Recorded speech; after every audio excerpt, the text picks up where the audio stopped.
In this video, we're breaking down an exciting bantamweight matchup between Phillips and Jourdain. This is a fight that brings together speed, creativity, and nonstop action, two fighters who aren't afraid to take risks and push the pace. Phillips thrives on movement, variety, and high-output grappling, while Jourdain brings aggressive striking and a dangerous finishing instinct. When you put those two styles together, this becomes a fight about who can control the chaos, dictate the pace, and capitalize on the openings that are guaranteed to show up. Phillips is one of the most dynamic and fast-paced fighters in the bantamweight division. His game is built around movement, variety, and constant activity. He mixes striking, wrestling, and scrambles seamlessly, making him difficult to read and even harder to prepare for. On the feet, Phillips uses speed and angles to create openings, throwing in combinations and switching looks to keep opponents guessing. What really separates him is the ability to blend phases. He doesn't just strike or wrestle, he flows between them, chaining takedowns into scrambles and back into striking without giving opponents time to reset. When Phillips is in a flow state, his pace and unpredictability can overwhelm opponents and turn fights into non-stop, high-output battles. Phillips' style is exciting, but he can also create openings. Because he fights at such a high pace and constantly switches between phases, he can overextend in exchanges and leave himself vulnerable to counters. His movement-heavy approach can sometimes come at the cost of defensive positioning, especially against sharp, composed strikers. In grappling, while he's aggressive and active, he doesn't always secure control, which can lead to scrambles where momentum can shift quickly. His game also relies heavily on rhythm. When opponents slow him down, disrupting his timing, or force him into more measured exchanges, his effectiveness can dip. When the fight becomes less fluid and more controlled, those gaps can start to show. Jourdain is a dangerous, aggressive striker who thrives in high-action fights. His style is built around pressure, creativity, and real finishing instinct. He's always looking to land something meaningful rather than just score points. Jourdain does a great job of mixing up his attacks, throwing with a variety to the head and body while constantly moving forward. What makes him especially dangerous is how he capitalizes on moments. When opponents make mistakes or get drawn into exchanges, he's quick to take advantage. He's also shown the ability to push a strong pace and stay active, making fights uncomfortable for opponents who prefer a slower, more controlled approach. When Jourdain gets going, he can turn a fight into a back-and-forth battle where his aggression and creativity shine. Jourdain's aggressive style can also leave him open defensively, especially against more disciplined fighters. Because he's willing to engage and push the pace, he can absorb clean shots in exchanges and give opponents opportunities to counter. His forward pressure can sometimes lack control, leading to moments where he overcommits or gets drawn into unfavorable positions.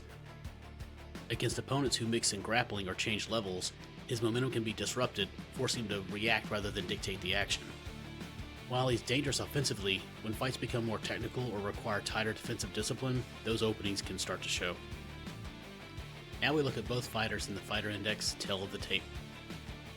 Phillips comes in with a 12-4 record, while Jourdain brings the more overall experience at 17-8 with one draw.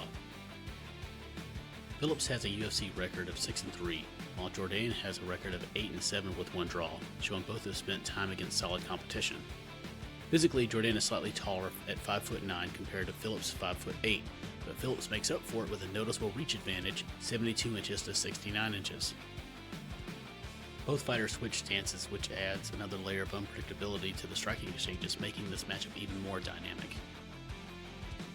Phillips comes in this fight on a 2-fight skid, while Jourdain rides a 2-fight winning streak with some momentum behind him. In knockout wins, Jourdain holds the edge 8 compared to Phillips' 5, showing more finishing power on the feet. In submissions, Jourdain again leads 7-2, giving him another path to end fights. First round finishes are fairly close, 6 for Jourdain and 5 for Phillips, showing both can start fast and capitalize early. And in decision wins, Phillips has a 5 while Jourdain has a 2, highlighting that Phillips has gone the distance more times in his career. Now it's time to break these fighters down using the Fighter Index scale. We break down each phase of the fight and score each skill to better understand the strengths and the weaknesses of the fighter's game. All Fighter Index scores are based on a scale of 1 to 10. Scores are subjective and can change as a fighter evolves from fight to fight. Here's how it works. Each fighter is evaluated across 4 pillars, made up of 4 key skills. Every skill is scored on a scale of 1 to 10, where 1 represents a non-functional ability and 10 represents a rare or a generational skill.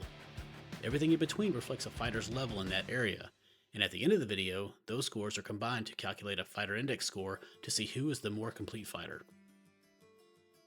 Pillar 1, Fight IQ and Athletic Tools. This matchup is really about control on one side and explosiveness on the other. Both fighters are capable, but they approach fights very differently. In fight IQ, they're even at 6, but it shows up in different ways. Phillips is creative and constantly mixing things up, while Jourdain is more opportunistic, willing to take risks and create moments.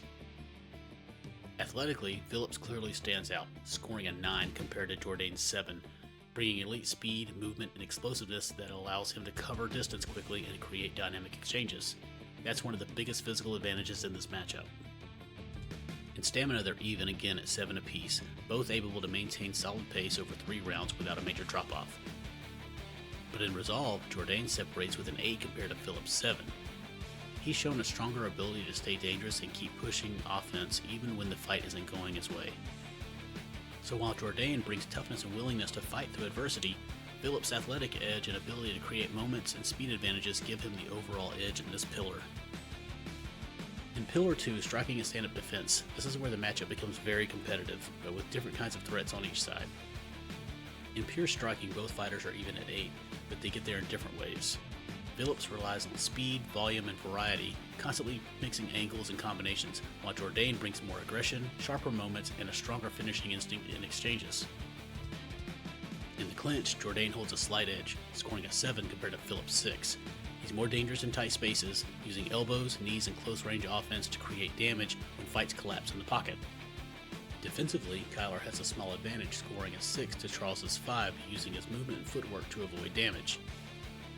In durability, Jourdain again edges ahead with a 7 compared to Phillips' 6, showing a bit more reliability when absorbing shots and continuing to push forward. So while Phillips offers speed and variety, Jourdain's edge and clinch offense, durability, and finishing upside makes this a very close pillar, but one that slightly favors Charles Jourdain. In Pillar 3, grappling and control, this is where the matchup starts to separate a bit more clearly. Kyler Phillips has a more reliable all-around control game. In wrestling, he scores a 7 compared to Charles Jourdain's 5, showing a stronger ability to initiate grappling exchanges and compete for position against better opposition. That same gap shows up in takedown offense, where Phillips again leads 7 to 5, giving him a bit more dependable way to change phases and force reactions. In top control, Phillips holds a small edge with a 6 to Jourdain's 5. He's not a heavy, draining control fighter, but he's more likely to stabilize position and keep the fight where he wants it once he gets there. Where things tighten up is in Brazilian Jiu-Jitsu. Jourdain actually takes that category, scoring an 8 compared to Phillips' 7, bringing in more opportunistic submission game and more immediate danger if the positions start to open up. So while Jourdain is very live as a submission threat, Phillips' stronger wrestling, takedown game, and ability to control where the fight goes gives him an overall edge in this pillar.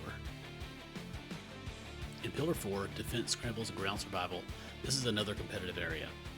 In takedown defense, Phillips holds a slight edge, scoring a 7 compared to Charles Jourdain's 6, showing a bit more reliability and keeping the fight where he wants it. In Brazilian Jiu-Jitsu defense, they're even at 6 apiece, with both fighters generally aware and capable of avoiding major mistakes, but neither being completely airtight when put under pressure. Off the bat, Jourdain has a small advantage, scoring a 7 to Phillips' 6, bringing a bit more activity and submission threat if he ends up on bottom.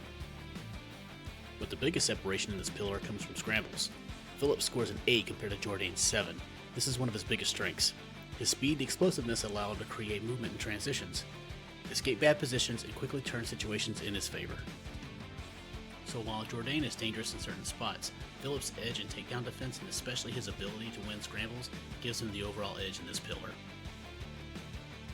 Now, when you take everything from the 4 pillars and you put it together, this is where the fight really starts to come into focus. This isn't about individual skills anymore, it's about how those skills show up when the fight is actually happening. Who's controlling pace, who's forcing their style, and which fighter is most effective. Because on paper this matchup is competitive, but when you break it down phase by phase you start to see how this fight is likely to play out. In Pillar 1, Phillips has the edge. His speed, movement, and explosiveness give him more ways to create exchanges and dictate how fast the fight is fought, even though Jourdain is the more proven fighter when things get difficult. In Pillar 2, on the feet, this is where Jourdain becomes dangerous. While Phillips brings volume and variety, Jourdain's pressure, clinch offense, and finishing instinct give him the edge when exchanges get tight or start to break down. In grappling, Phillips has more control over where the fight takes place. He's more reliable at initiating takedowns and managing positions, even though Jourdain remains a threat if opportunities open up on the mat. In transitions and scrambles, Phillips again stands out. His ability to move, recover position, and create chaos in scrambles makes him difficult to control for long stretches. So this fight likely comes down to whether Phillips can control where the fight takes place, because if he's dictating the pace, mixing and grappling, his movement and versatility start to take over, but if Jourdain keeps it in striking exchanges and capitalizes on openings, his pressure and finishing threat can quickly make the difference. Now we look at each fighter's path based on what we learned from the 4 pillars. Kyler Phillips' path to victory centers on movement, pace, and controlling where the fight takes place. He has clear advantages in athleticism, scrambles, and overall versatility, and he needs to use those to stay one step ahead of Charles Jourdain. On the feet, Phillips should focus on volume, angles, and constant movement, avoiding prolonged exchanges while forcing Jourdain to reset and react. Mixing and takedown attempts will be key, not just to secure control, but to break Jourdain's rhythm and keep him from settling in striking flow. If the fight hits the ground, Phillips doesn't need to dominate with control, but he does need to stay active, win scrambles, and keep positions dynamic where his speed gives him an advantage. The biggest danger for Phillips is getting drawn into extended exchanges where Jourdain's pressure and finishing instincts come into play. For Phillips, this fight is about staying disciplined, keeping the pace high but controlled, and using his movement and grappling to dictate how this fight unfolds. Charles Jourdain's path to victory centers on pressure, damage, and forcing Kyler Phillips into exchanges where his aggression can take over. He needs to close distance consistently, cut off movement, and keep Phillips from settling into a rhythm built on speed and angles. On the feet, Jourdain should look to turn this into a fight of moments, landing the heavier shots, attacking the body, and making every exchange count. Clinch work will also be important. If Jourdain can drag Phillips into tight spaces, he can use his elbows and knees to create damage and slow Phillips' movement. While Phillips may look to mix into grappling, Jourdain doesn't necessarily need to win those exchanges. He needs to survive them, create the scrambles, and get the fight back into striking where he's most dangerous. For Jourdain, this fight is about breaking the pace, applying pressure, and capitalizing on openings. If he can turn it into a more physical, exchange-heavy fight, his power and finishing instinct can give him a real path to take over. When the numbers are finalized, Kyler Phillips comes in with a 6.8 fighter index score compared to Charles Jourdain at 6.5. The difference is narrow, but it reflects how competitive this matchup really is across multiple phases. Phillips' edge is driven by his athleticism, movement, and ability to control transitions, which give him more ways to manage the fight over time.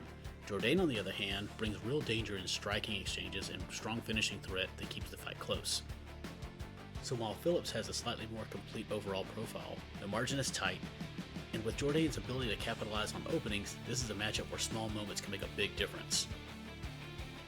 And that's the breakdown for Kyler Phillips and Charles Jourdain using the fighter index. This one really comes down to control versus danger, whether Phillips can manage the pace and transitions or Jourdain can turn it into the kind of fight where his pressure and finishing ability take over. Now I want to hear from you. Who do you think takes this fight? And are there any scores you'd change based on how you see it playing out? Drop your thoughts in the comments. And if you enjoyed the breakdown, make sure to subscribe so you don't miss the next fighter index analysis.